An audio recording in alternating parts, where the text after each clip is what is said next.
If One Piece Chopper's Big Adventure wasn't exclusive to niche hardware for a Japanese-only market, it would be a totally huge part of our One Piece meme lexicon.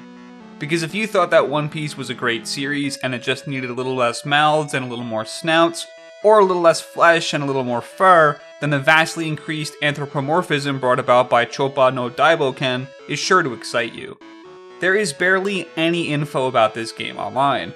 YouTube itself is telling me there's only a small handful of videos about it on the entire site, half of which being an unfinished Let's Play, and the other half being shaky hand re-uploads of the game's announcement trailer at a convention.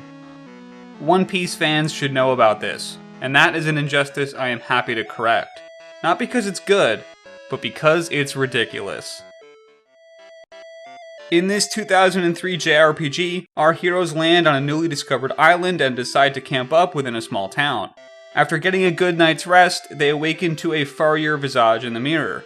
All of the Straw Hats have been transformed into an animal, and nobody knows why. Zoro the tiger, Sanji the fox, Robin the parrot, Nami the cat, Usopp the kappa, and of course Luffy the monkey. The only Straw Hat unimpacted is our resident animal himself, Tony Chopper, and he's the protagonist of our adventure and the sole character you directly control from beginning to end. Your goal is to find out who did this to you, and turn your companions back into their human forms one by one, and maybe help the villagers along the way solve some of their qualms. The mechanism by which you do this is a bit less ridiculous than the game's premise. At its core, it's kind of just a weird mishmash of JRPG and roguelike. The randomly generated multi-level dungeons whenever you leave town give off major mystery dungeon vibes. A series of narrow passages link about a dozen or so rectangular rooms of varying sizes, one of which contains the ever-important staircase to bring you further into the depths. Fumbling through these in blind search of this gateway to the next floor is the name of the game. Yet unlike other titles that it shares surface-level similarities to, loot and experience you acquire within the dungeon is retained both upon death and upon entrance into the next dungeon. Overall, it makes the game easy and, dare I say, frictionless. If a One Piece Wonderswan game's target audience skewed young, then I think a One Piece Wonderswan game based around a small, cutesy animal mascot has a target audience that skews even younger, and you can feel that while playing. For better or worse, the One Piece Wonderswan Song is really simple. You walk around the dungeon and attack your enemies to build up XP and collect items. You start with a single punch button, but can expand into a few more moves that can be assigned. And you also have the increasing meter of the Rumble Ball that opens up more damage and a sprint attack. More dungeon palettes unlock as you progress with their own unique yet pushover enemies. The length of dungeons increase and will eventually require multiple trips to and from town, and different minigames will separate key floor thresholds. Your forays into the forest break up battling with a rhythm-based race to the finish, where you avoid or hurdle over obstacles. The desert dungeons have cascading blocks of varying colors that need to be negotiated with your fists, lest you fall into the cavern below.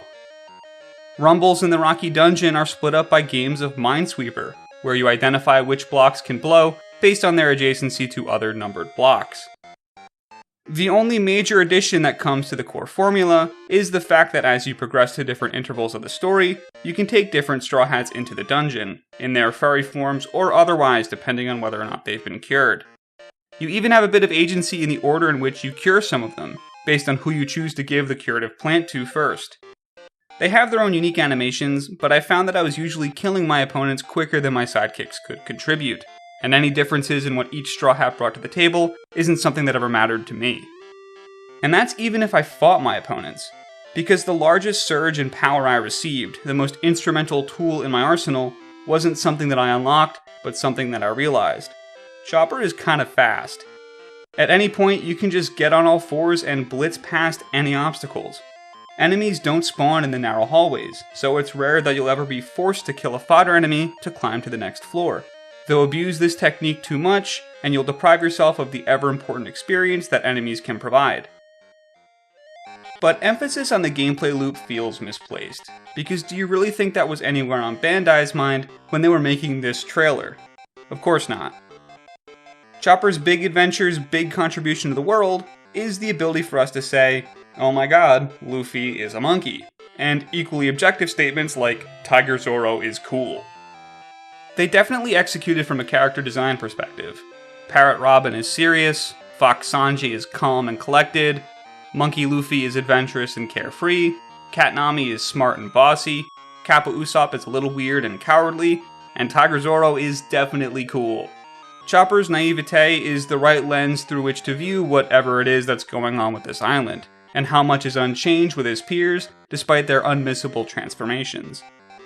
The famous sawtooth display of shock is the only appropriate way to react to an all-furry Straw Hat crew, because this premise is absurd, and that absurdity is probably my greatest takeaway after a dozen hours with the title.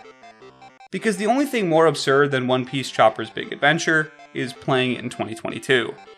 The only thing more absurd than playing it in 2022 is watching a video about someone else who played it in 2022. The only thing more absurd than watching a video about someone else who completed it in 2022 is the fact that most One Piece fans will live their entire lives without having ever seen the furry Straw Hats.